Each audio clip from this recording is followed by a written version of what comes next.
Assalamualaikum warahmatullahi wabarakatuh. Selamat malam Ibu Wiwin, selamat malam rekan-rekan. Perkenalkan kami dari kelompok satu yang beranggotakan saya sendiri Novia Giri Selviana dan rekan saya Mbak Fitri Noviana dan Mbak Sela Ayu Ferianti. Kami dari kelompok satu akan mendiskusikan tentang arsitektur perbankan di Indonesia. Berikut latar belakang arsitektur perbankan di Indonesia ini terjadinya. Krisis perbankan pada tahun 1997 itu menjadi pembelajaran bagi industri perbankan nasional.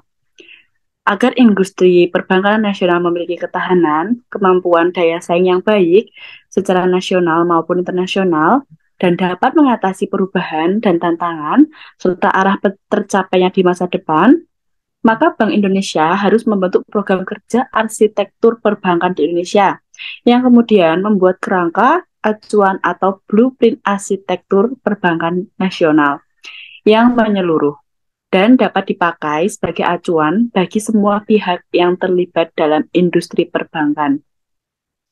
Berikut adalah visi arsitektur perbankan di Indonesia, yaitu mencapai suatu sistem perbankan yang sehat, kuat, efisien, guna menciptakan kestabilan sistem keuangan dalam rangka membantu mendorong pertumbuhan ekonomi yang nasional. Program kegiatan arsitektur perbankan di Indonesia itu dibagi menjadi 6 tahapan.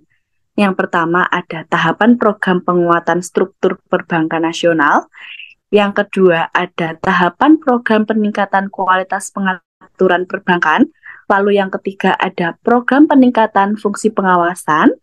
Yang keempat ada tahapan peningkatan kualitas manajemen dan operasional perbankan.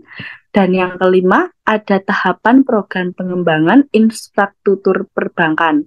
Yang terakhir ada tahapan program peningkatan pelindungan nasabah. Silahkan teman-teman, jika ada yang ingin didiskusikan.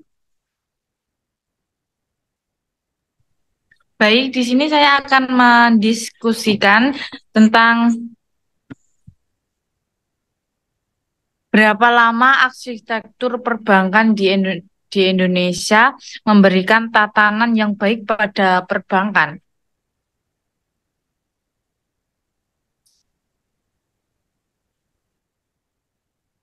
Baik, Mbak. Saya ingin menjawab.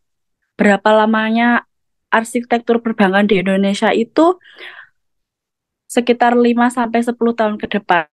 Karena suatu kerangka dasar sistem perbankan di Indonesia itu sifatnya menyeluruh dan memberikan arah, bentuk, dan tatanan industri di perbankan nasional.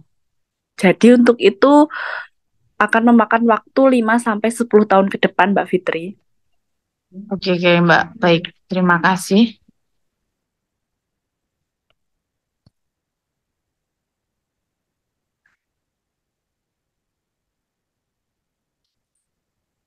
Lalu bolehkah saya untuk bertanya, Iya, Mbak, boleh.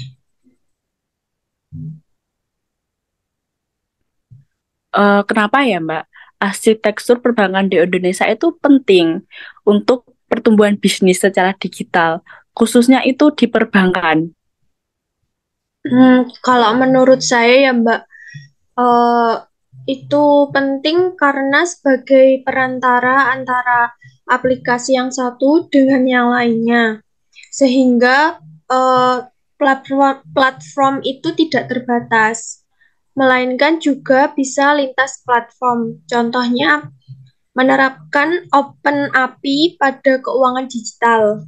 API itu memungkinkan bank berkolaborasi dengan marketplace untuk membuka data informasi keuangan. Kalau menurut saya begitu sih, Mbak. Ya Mbak, baik, bisa dimengerti. Terima kasih. Iya, Mbak.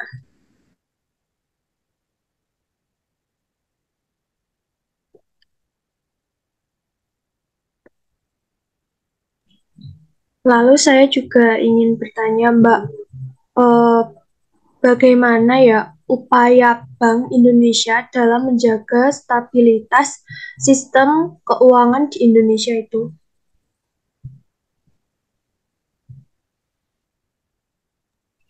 Baik, agar agar sistem perbankan stabil, agar perbankan lebih stabil, API juga menerapkan kebijakan yang menurut bank untuk memperkuat struktur permodalan sehingga membuat bank dengan ukuran usaha besar di Indonesia meningkat yang ditunjukkan oleh total aset bank. Gitu, Mbak. Jadi memperbesar ukuran bank. Oh iya, makasih ya Mbak Fitri untuk penjelasannya.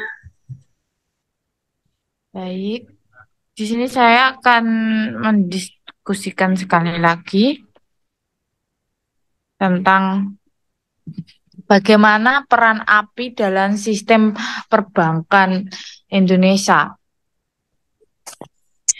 Baik Mbak, saya ingin mencoba menjawab ya.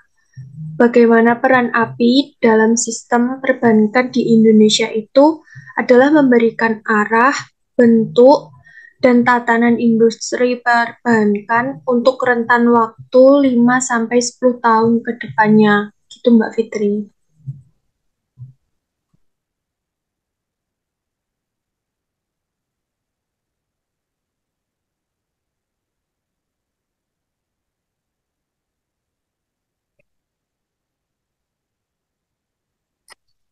Permisi Mbak, saya juga ingin bertanya kembali, sistem perbankan seperti apa ya Mbak yang bisa diterapkan di Indonesia?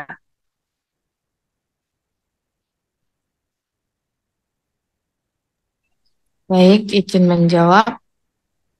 Sistem perbankan seperti apa yang diterapkan di Indonesia? Menurut saya di Indonesia merupakan salah satu negara yang menganut sistem dual banking di mana terdapat bank konvensional dan bank syariah. Jadi ada dua sistem, bank konvensional dan bank syariah. Gitu, Mbak.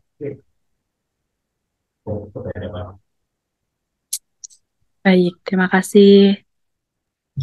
Mbak, bolehkan saya mendiskusikan bagaimana upaya Bank Indonesia dalam menjaga stabilitas sistem keuangan? Jadi begini Mbak Sila, supaya perbankan lebih stabil itu arsitektur perbankan di Indonesia itu bisa menerapkan kebijakan yang menuntut bank untuk memperkuat struktur permodalan sehingga membuat bank dengan ukuran yang besar, membuat bank dengan ukuran usaha yang besar di Indonesia meningkat yang ditujukan oleh total aset bank tersebut. Begitu Mbak Sila. Baik Mbak Keri, terima kasih ya untuk penjelasannya.